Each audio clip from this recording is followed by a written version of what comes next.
اعوذ باللہ من الشیطان الرجیم، بسم اللہ الرحمن الرحیم۔ پیارے بچوں، ہمارا آج کا درس جو ہیں وہ ہیں سورۃ الانفال، الدرس الاول جیم، آیت ہے 20 تا 28، پیج نمبر 7۔ بسم اللہ الرحمن الرحیم۔ یا ایھا الذین آمنوا اطیعوا اللہ ورسولہ ولا تولوا عنہ وانتم تسمعون۔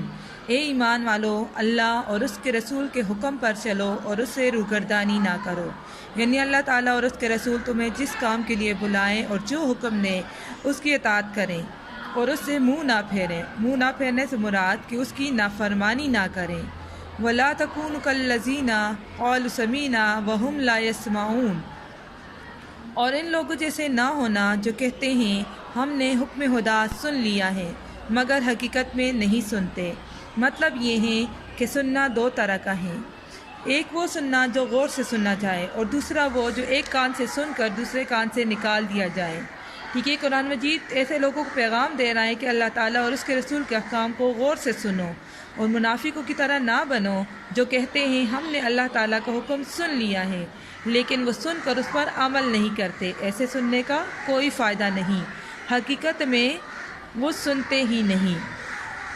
ان شر الدواب عند اللہ الصم البکم الذین لا یعقلون، کچھ شک نہیں کہ اللہ کے نزدیک تمام جانداروں سے بدتر بہرے گونگے ہیں جو کچھ نہیں سمجھتے۔ اللہ تعالیٰ نے جانوروں کو قوت گویائی، بولنے کی طاقت اور عقل و شعور سے محروم رکھا۔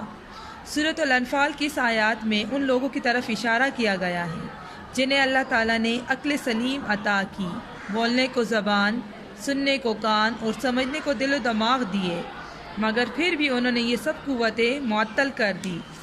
سب سے بدترین لوگ اللہ تعالیٰ کے نزدیک وہ ہیں جو حق کو سننے سے بہرے اور اس کو قبول کرنے سے گونگے ہیں۔ گونگے بھی اگر کچھ عقل رکھتے تو اشاروں سے اپنے دل کی بات کہہ دیتے، ٹھیک ہے، اپنے دل کی بات کہہ دیتے اور دوسروں کی بات سمجھ لیتے۔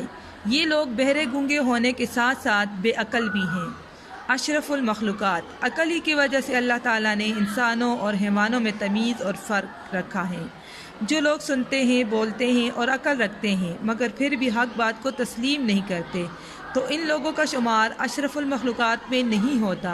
ان کی شکلیں اور صورتیں انسانوں جیسی ہیں مگر حقیقت میں وہ گونگے، بہرے اور بے وقوف حیوان ہیں، بلکہ حیوانوں سے بھی بدتر ہیں۔ یہاں اشرف المخلوقات سے یہی مراد ہے۔ یا ایھا الذین آمنوا ولو علم اللہ فیہم خیرا لاسمعہم ولو اسمعہم لتولوا وہم معرضون، اگر اللہ ان میں نیکی کا مادہ دیکھتا تو ان کو سننے کی توفیق بخشتا، اور اب اگر بغیر صلاحیت ہدایت کے سماعت دیتا تو وہ منہ پھیر لیتے۔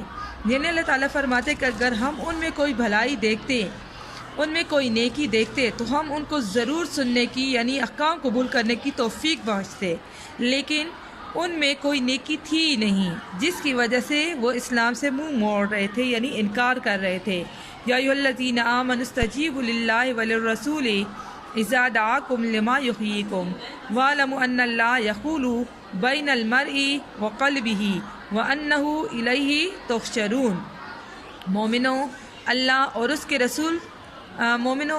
کے رسول کے حکم کو قبول کرو جبکہ رسول خدا تمہیں ایسے کام کے لیے بلاتے ہیں جو تم کو زندگی بخشتا ہے، اور جان رکھو کہ اللہ آدمی اور اس کے دل کے درمیان حائل ہو جاتے ہیں، اور یہ بھی کہ تم سب اس کے روبرو جمع کیے جاؤ گے، یعنی اکٹھے کیے جاؤ گے۔ اس سے مراد یہ ہے کہ رسول خدا کہ اللہ تعالیٰ اور اس کا رسول تمہیں جو حکم دیں اس کی اطاعت کریں۔ اس کے بارے میں آپ کو ایک حدیث سناتی ہوں۔ حضرت ابو ہریرہ رضی اللہ تعالیٰ نے نقل کیا ہے کہ رسول اللہ صلی اللہ علیہ وسلم نے ایک روز ابی بن کعب رضی اللہ تعالیٰ عنہ کو بلایا۔ ابی بن کعب رضی اللہ تعالیٰ عنہ نماز پڑھ رہے تھے، جلدی جلدی نماز پوری کر کے حاضر ہوئے۔ آپ صلی اللہ علیہ وسلم نے فرمایا کہ میرے پکارنے پر آنے میں دیر کیوں لگائی؟ ابی بن کعب رضی اللہ تعالیٰ نے عرض کیا کہ میں نماز میں تھا۔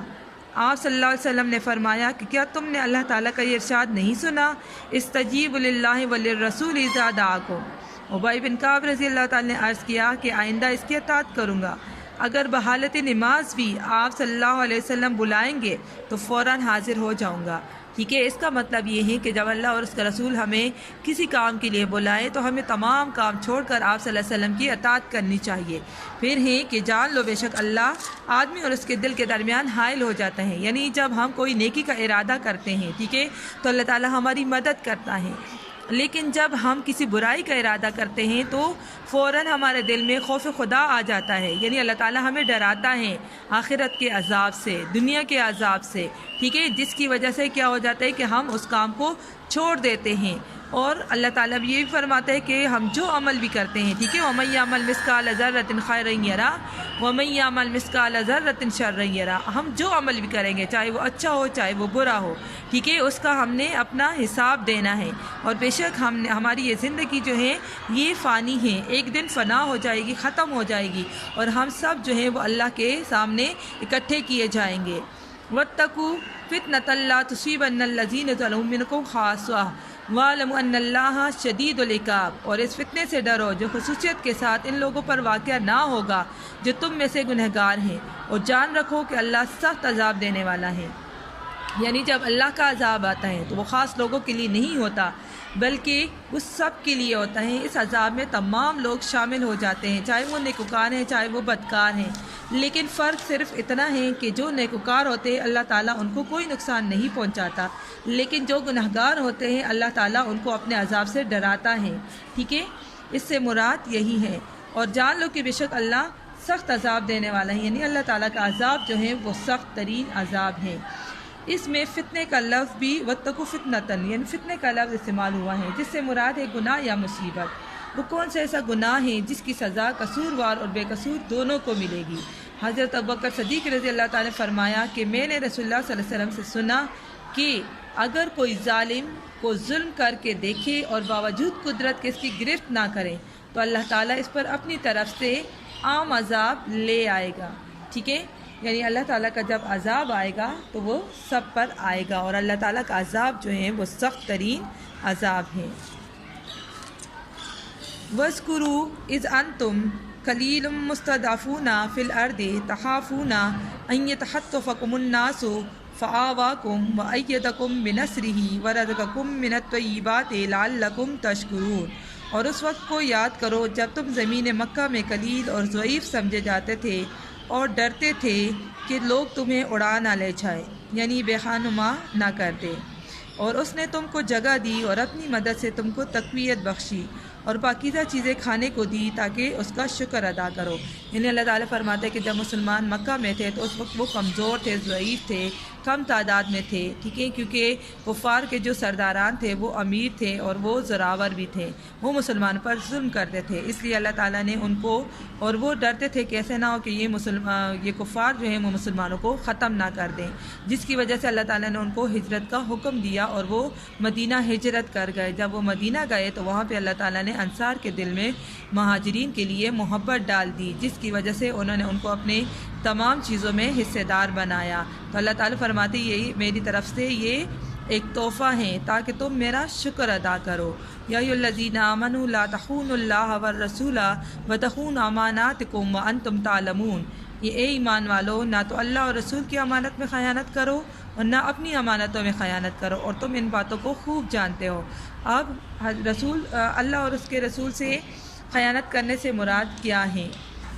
حضرت قتادہ رضی اللہ تعالیٰ عنہ نے فرمایا کہ اللہ اور اس کے رسول سے خیانت حضرت ابن عباس رضی اللہ تعالیٰ عنہ نے ان الفاظ میں فرمایا، فرائض کو ترک کر کے اللہ کے ساتھ خیانت نہ کرو اور سنت کو چھوڑ کر حضور صلی اللہ علیہ وسلم سے خیانت نہ کرو۔